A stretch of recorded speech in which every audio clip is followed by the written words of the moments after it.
No matter who we are, where we are in life, no matter what season of life we're in, or what we are going through, God is always speaking to us, always reaching out to us.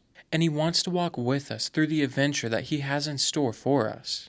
From His words to the creations of His hands, everything declares the glory of God, the power of God, the majesty of God, but especially the love of God.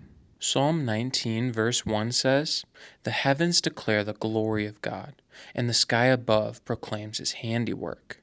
It's so easy for us to slip into a state of go, go, go, and to get lost in the busyness of our day-to-day lives, that we forget to take a step back and take in the beauties of life. But when we take a step back, when we take a breath, so to speak, and we look at the world around us, at the beautiful skies and stars, at the life in creation and throughout the earth, when we pause and ponder the very life that we have and the beauty in both the big and the small things, we will see an aspect of God that is so easily missed. God is a creative God. He's not dull or boring. All of His creation declares His beautiful work. But from a young age, most of us, if not all of us, have our imagination drowned out, have our creativity drowned out, and become dull to the true beauties of the works of God. So often we get so caught up in all the negatives of the world, all of the bad things going on. And it is a true problem. There are truly evil things that happen, but don't let that cover your eyes to the beauty of God's work. If all we ever focus on is the corruption, then we will miss the beautiful things that God is doing around us. It can be real easy to say that all we see in this world is corruption and evil, and there really is evil in this world. There really is corruption. But if that's all that you see, then you're not looking real far. Look a little deeper, and you will see that God is in all things, that His hand is on our lives, and the beauty of His creation. We do need to be a little careful, though, so that we don't start to exalt the creation over the Creator. The heavens, the skies, and the universe all declare the glory of God, but they shouldn't steal it. They point to God, not to themselves. We'll commonly hear that we shouldn't worship the things of this world, as in money, fame, power, lust, and so on. And without a shadow of a doubt, that is correct, but it can be just as easy to worship something that otherwise would be a great thing. For example, there's nothing wrong with having a job that you love and enjoy, but when that becomes the sole focus of your life, when you start to forsake everything else around you, your relationships with others and with God, and when it becomes the only thing that's on your mind, you know you have a problem. Because you have taken something that is good and not inherently bad, but have started to worship it, and started placing it in the place of God in your life. Or you can look at it this way. God intended for us to have fellowship with each other and to enjoy each other's company.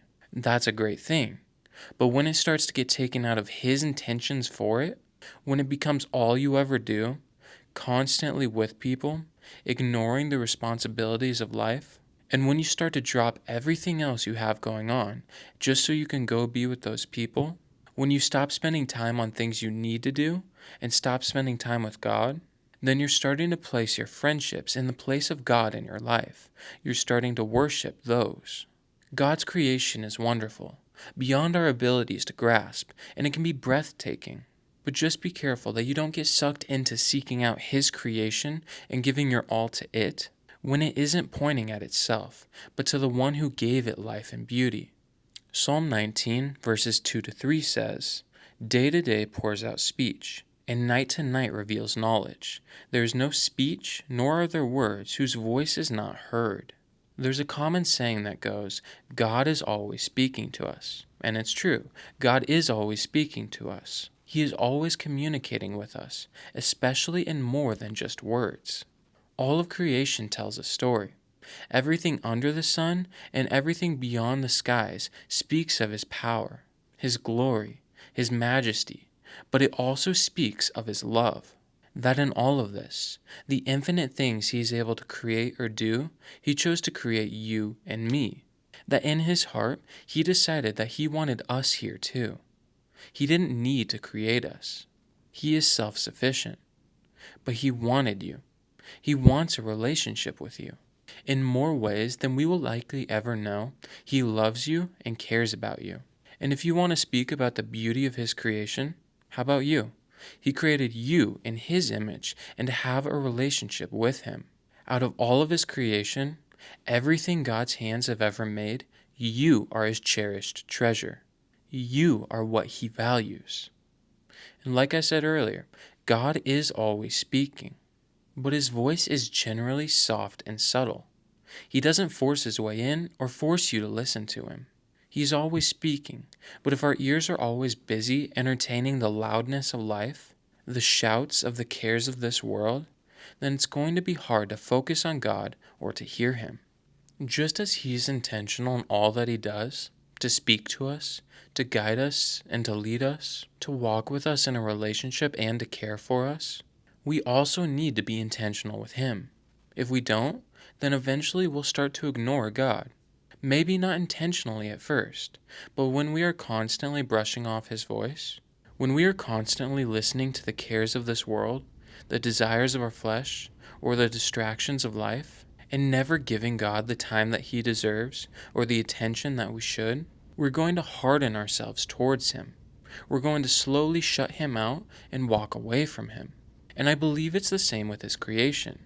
When we are so lost planning for the future, worrying about everything to come or everything going on in our lives, or when we are distracted by the past, concerned that we're going to relive the mistakes that we made, or can't let go of a previous memory of a part of our life, then it makes it so difficult to be in the moment. It makes it so difficult to take in the beauties of life. When all we ever do is rush to the future or cling on to the past, then we miss out on what God has for us in that moment. We miss out on the beautiful adventure that He wants to take us on, the things He wants to show us, and we miss out on enjoying the things He has for us here and now. Don't get me wrong, there's a time and a place for both planning ahead and thinking about the future, and there is a time and a place to sit down and meditate, to think back on parts of our past.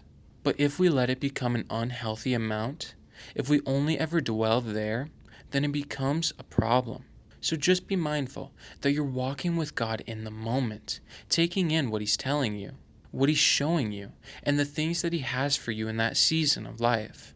Psalm 19 verse 4 says, "Their voice goes out through all the earth, and their words to the end of the world." God is always speaking, and His voice goes out throughout all the earth. He's always reaching out and guiding us, but He's also always so full of grace towards us. There will be times that we don't see what He's showing us.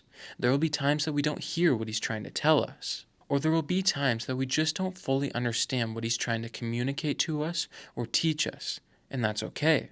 He knows our struggles. He knows that we will mess up from time to time. He knows that sometimes it will take us longer than it should to learn something. But throughout it all, He doesn't leave our side. He doesn't let us go. He doesn't push us away until we get better. No, He loves us, He helps us, and He has grace with us. So don't give up. Don't quit on God because He won't quit on you. Just breathe. Sit down with Him and listen, whether that's in the Bible, in prayer, in worship, spending time with others, or admiring His creation. Let Him show you and walk with you through the adventure that He has in store for you.